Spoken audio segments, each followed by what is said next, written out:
এগুলো হচ্ছে দেশি লতি। লতিগুলো খুব ফ্রেশ করে কাটা হচ্ছে, চিংড়ি মাছ দিয়ে রান্না করা হবে। লতিতে দেওয়া হবে ধনিয়া পাতা রান্নার সময়। এটাকে অনেকে বিলাতির ধনিয়া পাতা বলে।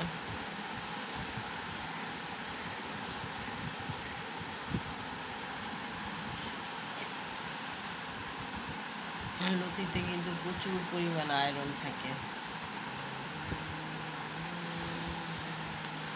সবজি হিসেবে লতি খাওয়াটার উপকারিতা অনেক বেশি।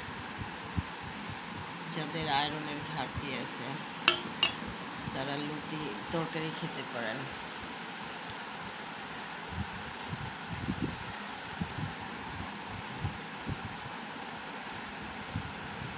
লতিগুলো একদম ফ্রেশ।